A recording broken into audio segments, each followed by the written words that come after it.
Welcome back to another episode of the Set It podcast from 32andmain.com. I'm your host, Zach Hayes. Right next to me, my co-host, Zach Clark. What up? You guys have been with us now on this adventure to make 2021 a much better year in every aspect of life. We're out there setting goals. We've been bringing you updates. But as we get further into the first month here of our goal setting, we've come to this position where, these things that we're doing are either going to become monotonous and a burden, or they are going to become part of our habit and really kind of start to change your mentality and start to change who you are as a person. We talked about that in a previous episode where, the 3-week mark is very important. And if you're doing things consistently, if you get past this point, you should be in good shape for the long run. And that's what this is really about. It's not about doing it once and accomplishing something as a small goal. It's about using this as a snowball effect to just get better all around. Well, and it's interesting because I think as we hit the 3-week mark, like you talk about, is it becoming more of what you do, who you are? Like, I don't know if I've hit that point yet, but I do feel like when it comes to making time for exercising, it's not something that, when you first start out or before you do it, it's like, ugh, I don't have time for this, which of course is a lie. Yeah, it's such a lie. We all tell ourselves it's this a lie. Oh, I don't have time for this. It's really procrastination and laziness. And then like you get your screen report from your iPhone at the end of the week, and it's like 8 hours staring at this, and you're like, I don't have time for. Right. It is. You've got plenty of time. It is one of the big lies, right? And it's really easy to tell yourself that because life is hectic, even if sometimes it's not. Overall, it is. And so you tell yourself, I don't have time for that. But I will say now that I've been doing it more frequently, it just kind of starts to become part of what you do throughout the day. Like you don't make time. And I'm not saying that I've achieved this like permanent, I'm going to do this all the time forever. But like, I think about like brushing your teeth. Like, do you make time to brush your teeth every day? No, it just kind of happens. That's what I'm saying. And so that's what you're talking about, where you get to the 3-week mark. And if you're able to push past that, it's more likely, nothing is a guarantee, right? But it's more likely you'll continue. And if, it's like you said, the point of no return. And I'm sure there are, when you look at gym, not memberships, but gym attendance, I think it starts to drop after that first, every month it's exponentially lower. What's it like in February? What's it like in March? Probably pretty quiet compared to the line that you had to wait in to get on your machine in January. Right. So it does. Those kind of things do become habitual, but it's interesting. You talk about making like more changes, and I feel like you are having, out of the things we've done so far, you're having the most success with what I had set out to do. And I say that. And I say that because of something you said to me yesterday. Not only are you on the Peloton, but then you said you're talking about like meal prep and things like that. Like you've cut back on your drinking. And so I think the thing that you were talking about right out of the gate, how things are changing, like you are not only doing this one thing, but that thing is making other changes throughout the course of your day. And that's actually, you have fallen into stride faster than I have. And I think part of that, one, is because you're more disciplined than I am, but I think a good chunk of it is that you had not strayed off of this for too long, and you'd been doing this for a long time. This was almost like a restart for me, instead of like coming and starting something new, where my own personal goal, the meditation thing, was very new and kind of uncharted territory. So the goal setting of losing weight or exercising is something, you're right, I fell right back into. But does it feel like you fell right back into it? I had to really push to do it. However, when you start talking about the things like the meal prep and the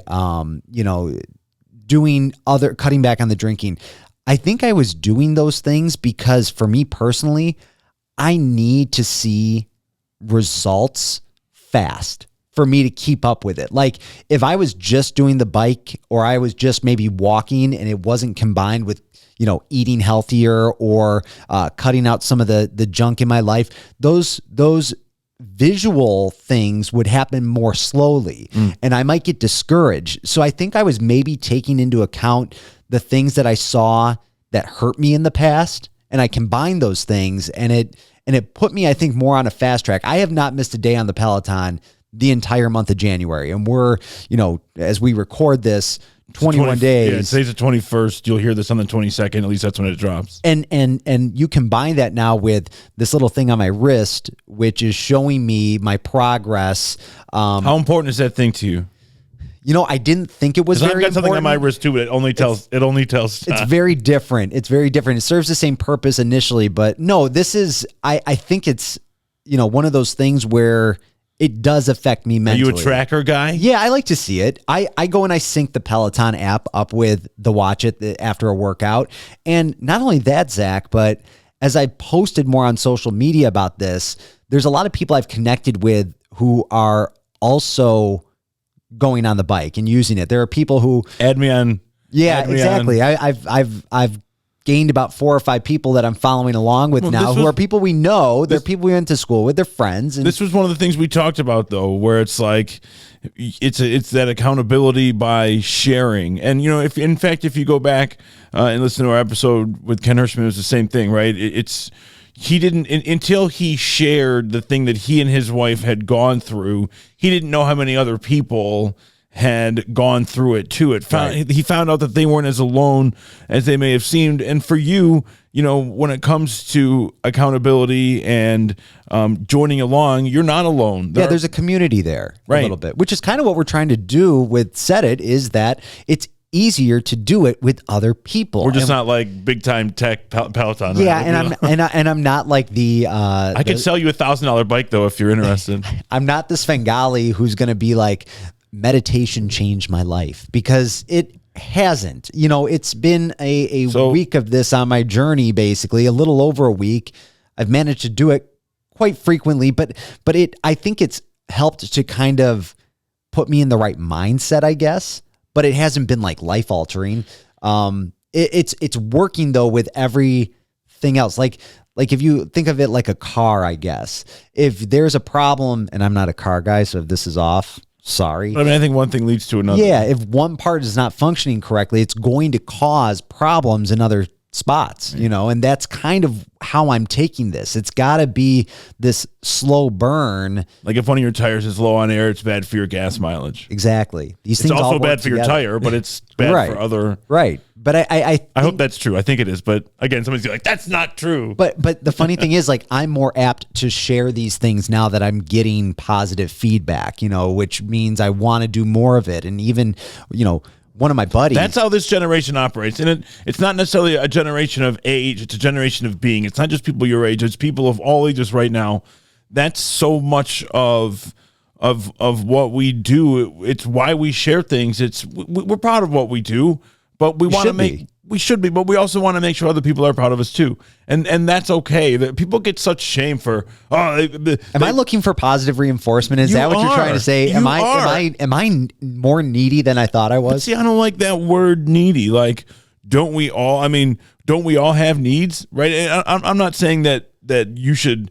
Everything you do, made a sandwich, check it out.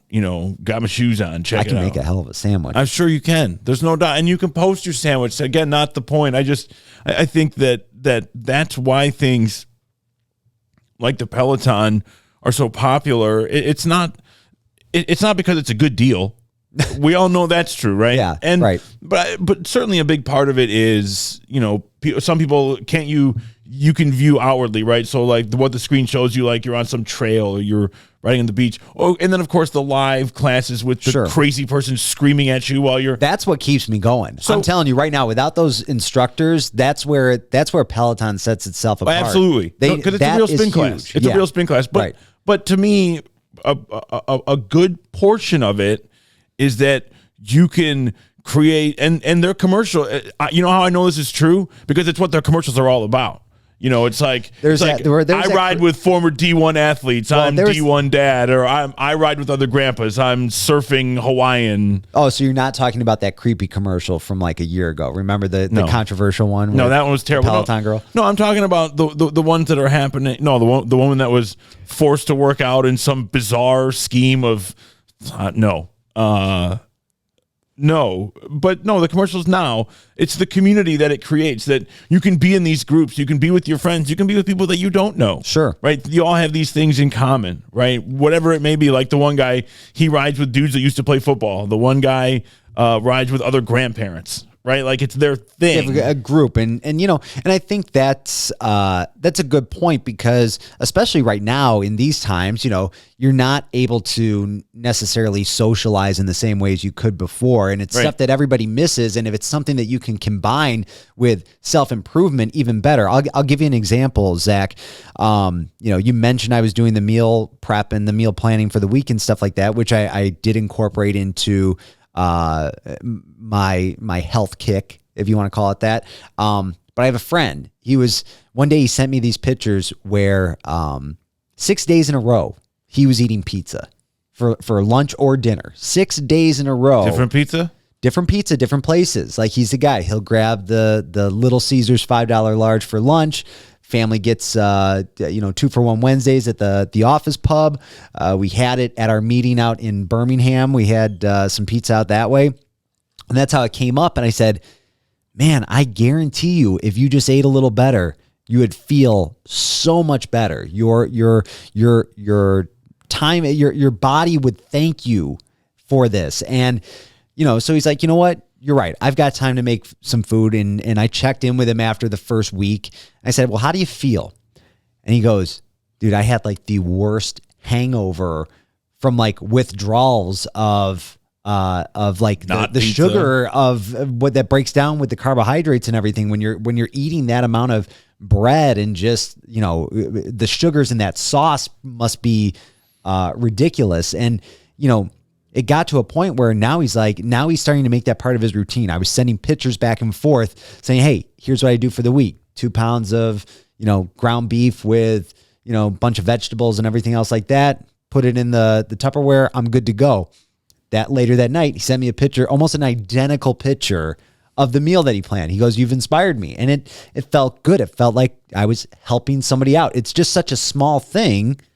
But at the end of the day, it shows that, if we all just took an opportunity to share what works for us and allow other people to put that into their routine, then it's ultimately a win for you, win for them. I mean, we're all just trying to seek out self-improvement here, and these little things go a long way.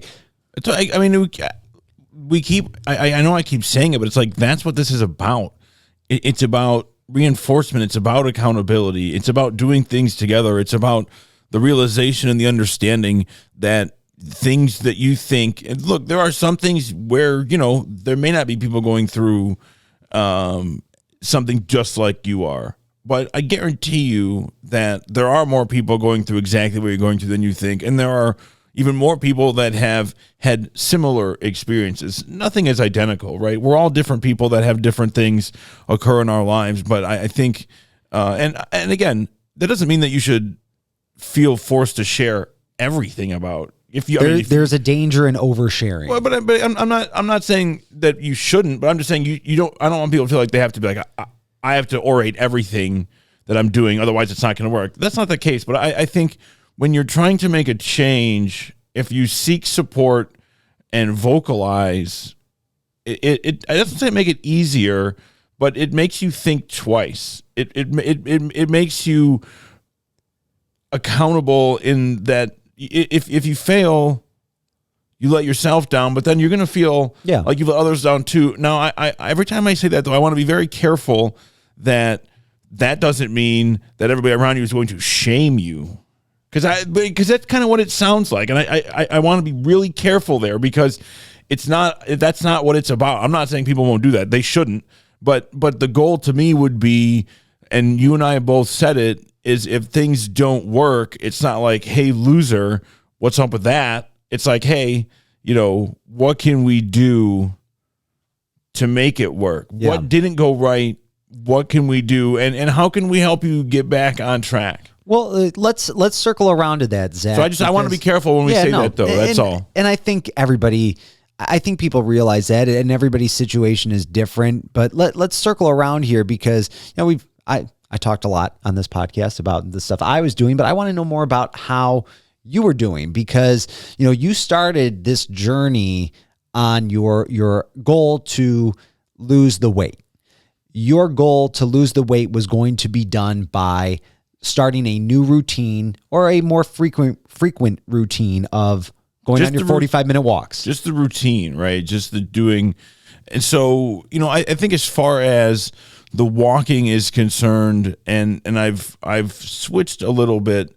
I've been walking, but I got to tell you, and it hasn't been that cold, but it's just not been nice out the last month. And I know people are like, it's January. I'm like, I know. Yeah. That's why you knew this, setting the goal that you were going to be living in Michigan when you have to go do these walks. And so my wife suggested, and she's been doing this, is kind of more like an aerobic thing. Sure. Where it's I've been doing it for like 35, 40 minutes if I don't walk.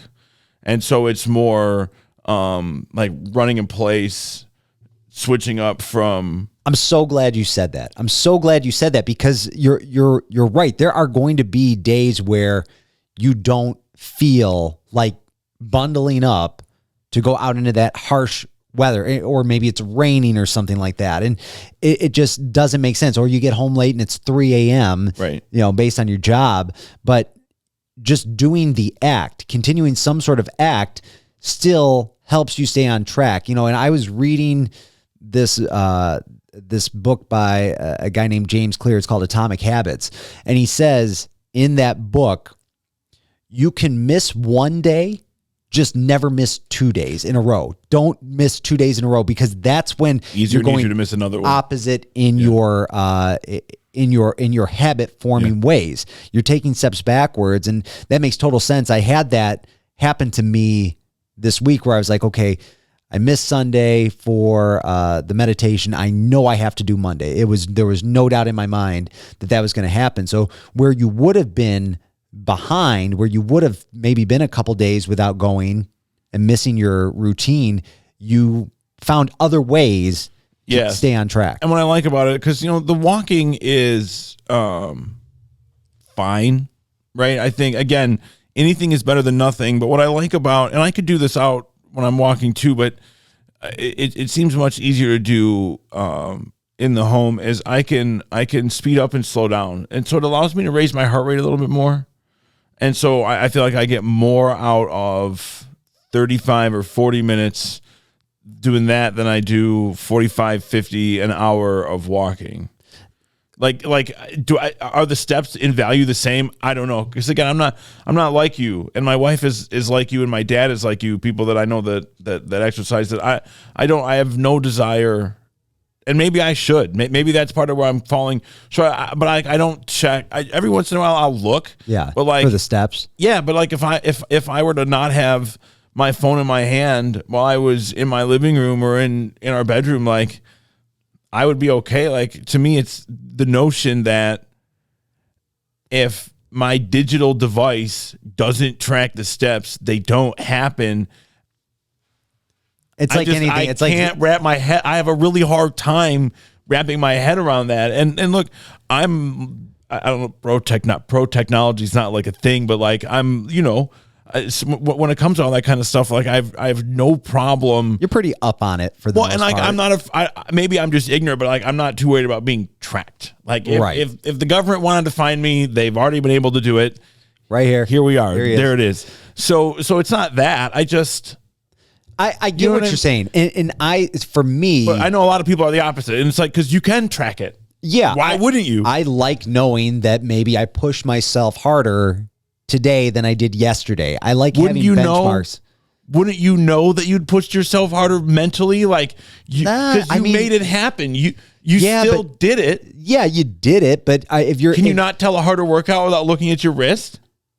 Sometimes no. Okay. No, I mean, honestly, that's a real question. I'm not being no, because that's what, you know, the exercise routine with that Peloton. I mean, and I think that's kind of the magic of it, is like I'm watching my previous best with that data in the moment. Like I'm trying to catch up to myself. It's like a video game when you're in a race and you see that shadow in front of you, and it's like that's your personal best, and you're trying to. It pushes me harder, and I think knowing those kind of things help you to get to the point where the weight starts to come off, because you might realize that, maybe you're burning just as many calories from what you're doing in your house than if you were to go out into this 45-minute. I think I am. Okay, but you don't know that.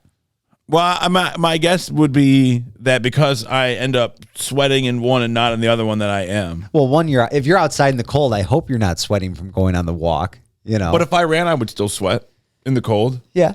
I think. I mean, probably.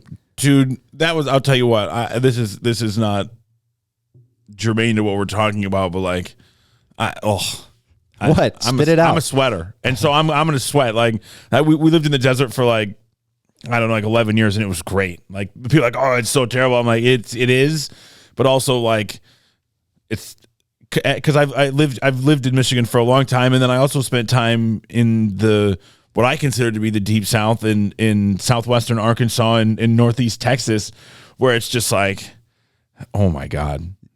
Like, it's like a steam bath. It's like everywhere you go, just. So winter's not calling your name, is what you're saying. No, I mean, but I guess my thing is like, I think I would sweat. I would sweat if it was cold regardless. But I don't, when I walk outside, like I have no desire to like every 5 minutes, like run faster, walk faster, run. And part of it is y'all don't shovel your sidewalks.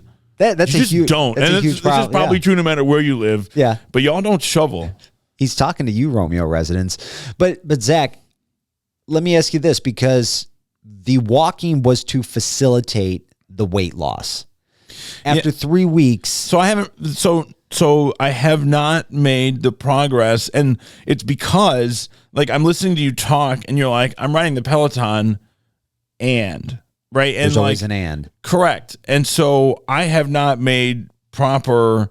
So I've made better dietary choices, but there's not been large scale change. One of the changes that I have made is I used to sometimes take either very little or nothing with meat. I don't like eating at work. I don't like eating at work. And I don't, because you're not the bag lunch guy. I mean, I don't mind. It's not the food. I don't like eating at work. I don't know what it is. I'm not a germ phobe. It's that weird gross smell that comes out of the shared microwave that everybody. I wish less people ate at work. Yeah. I wish nobody ate at work. But I don't disagree with you. Remember, I work in a shared. I'm not singling out any of my coworkers because everybody does it, right? But like I work in like in a newsroom, right? It's a shit. I don't have like a space where I could. There's a kitchenette. There's a spot in the fridge where everybody puts their lunches, right?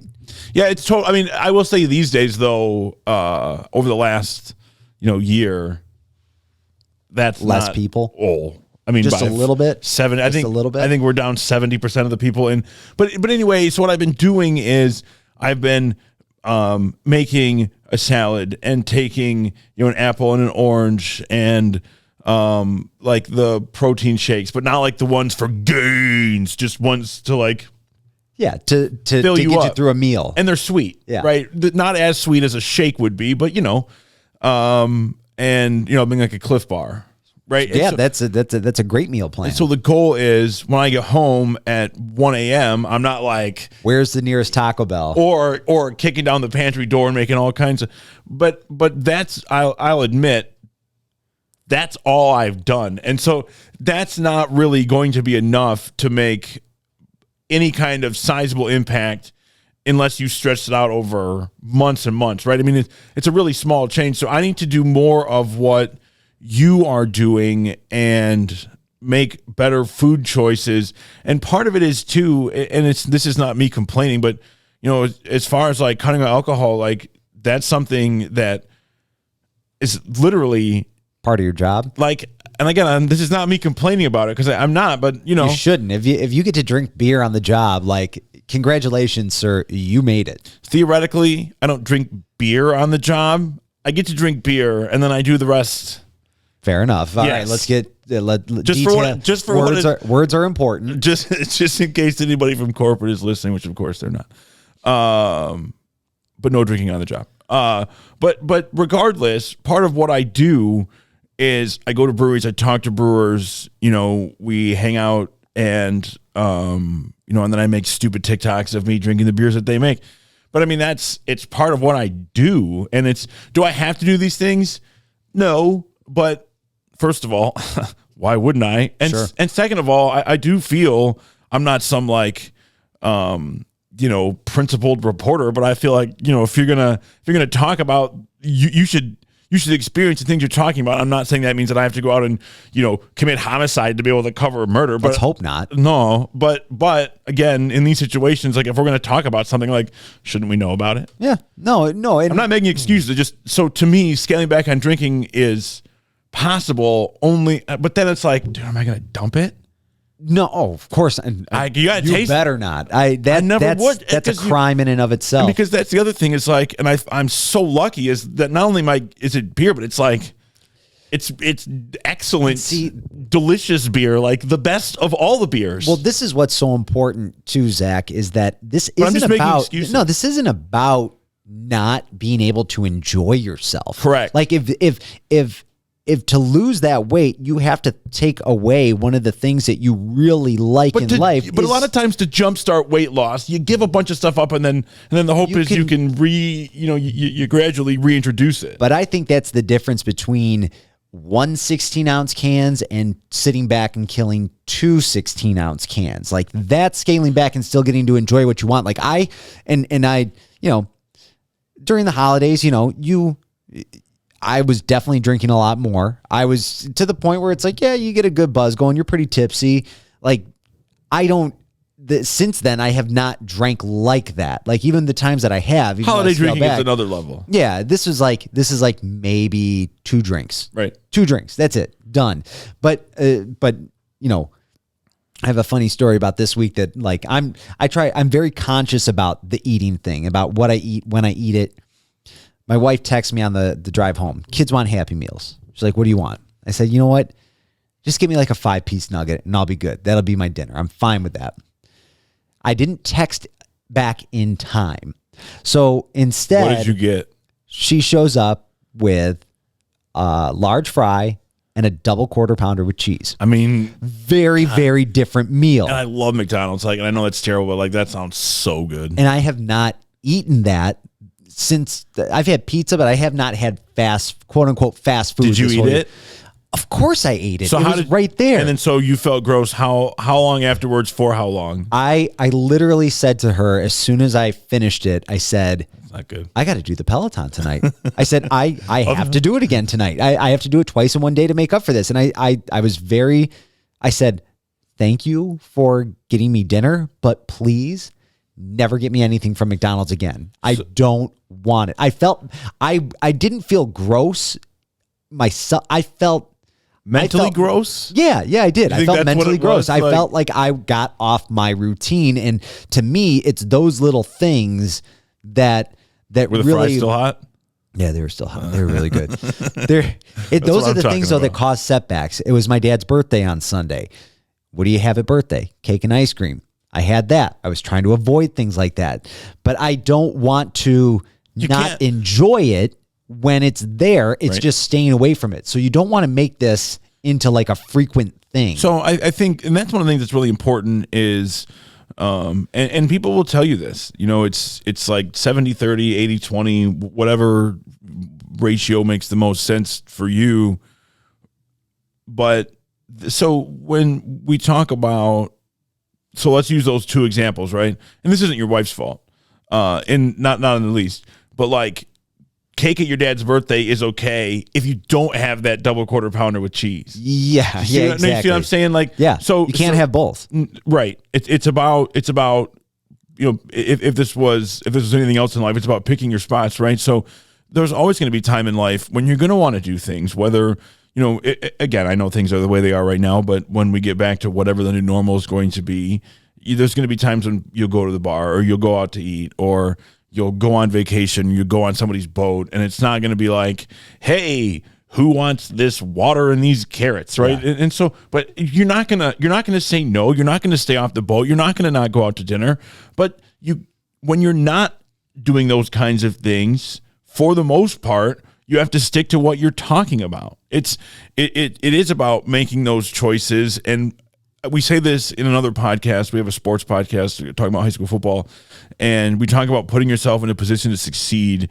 And so, like, this is a little different in that you have to put yourself in a position to be able to have that cake and ice cream and not have to think about it. And not beat yourself up over it, too. Right. I mean, that's something my dad always tells me. And he's in fantastic shape. It's very humiliating when he's just in such better shape, and he's so much older than I am. But his thing is, first of all, he is a workout fanatic. I mean, that above all else. But, you know, when it's not presented to him, he's not going to go seek out anything really that's not good for him. But during the holidays, or if my mom makes something unavoidable, but it's okay because the rest of the time he's making good choices. That's fair. That's fair.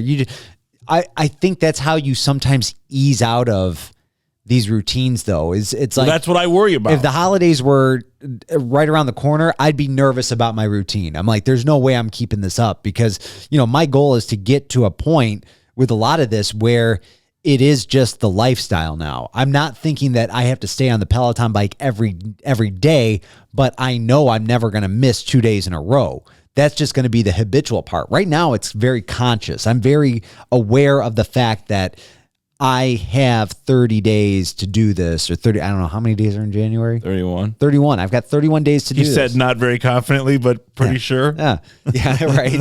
But no, it's very. There's a knuckle thing. I can't. I'm very aware of it. I'm very aware of the time dedication that it takes to this, but I'm also aware of the improvements that are being made. I can tell you, just with the week of meditation, I'm more patient, and most of that patience. You said you didn't feel like it was working. Well, not I guess I was expecting this Zen center, but no, like to where I'm more patient. I'm not saying I'm the most patient person in the world. I'm saying I'm a little more patient. That's success in 2 weeks.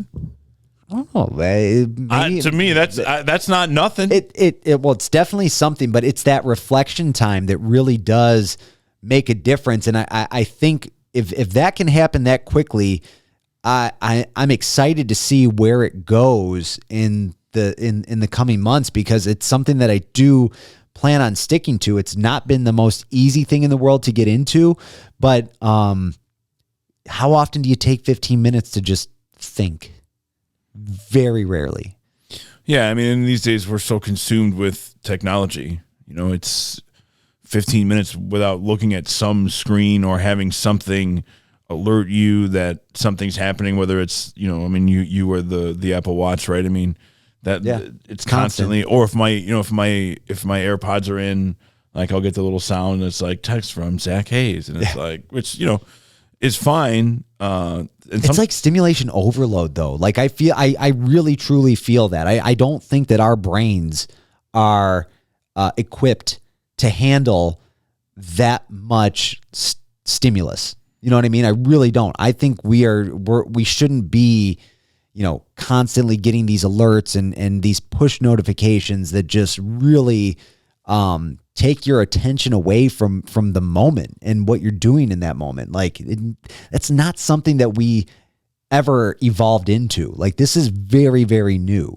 I know I'm getting off topic, but it here, happens still. But well, no, I mean, it goes to further your point that it's so rare that you find any time where you can just isolate yourself from not only the physical things in your life, but like the urgency that technology creates. And I'm not some, again, person that's like, technology is the devil, like, but it certainly is all consuming. And if you're not careful, it's definitely welcomed. It's welcomed. And I think anybody would do themselves a favor by taking, 15 minutes, even if it's like once or twice a week. Would you ever do it? Would you ever try it? I would try it just to see what it's like, just to, and give it a shot. I'd like to hear what you think. Like, are you able to do it for 15 minutes without looking at the watch or the clock and seeing what point it's at, just uninterrupted? I think if I set a timer for 15 minutes, it would be the first couple, if not more, would just be like, can you just sit here for 15 minutes? And I think I literally would have to train myself to not just be able to sit there first. Yeah. And yeah. It's hard. It is, yeah. I don't sit still well anyway. I mean, if you're watching this on YouTube, I've changed my foot position like 15 times. You and me both, I think. And I can't, and it'll keep happening. So I will try. Okay. Because I'll tell you, it to me, it does, the two goals are not the same, but they run on parallel tracks in that ultimately you'll feel better. It's not just a physical thing or a mental thing. It's an and. We don't have to be either or. That's why I picked it as my my initial goal, especially after what your goal was to combine those two, because I think, it kind of acts like a pyramid, right? You got to have that solid foundation and build your way up. And when we look at that, the mind and body, that's it, right? Yeah. That's it. And then we move on from there, and we will continue to move on from here, right, Zach? Yeah, and so as we go forward, though, we still want to hear from you. We're curious, can you help Zack meditate? What should I be doing differently, better, more frequently, less frequently? Where are you in the goals that you have set for yourself? We're early in. This is that first month. Very important for anybody who is out there setting goals. And so we're curious. You can find us on Facebook, on Twitter, 32andmain.com. Again, reach out to us. Let us know how you're doing. We'll be back next week with not only some new goals, but how we're doing as well.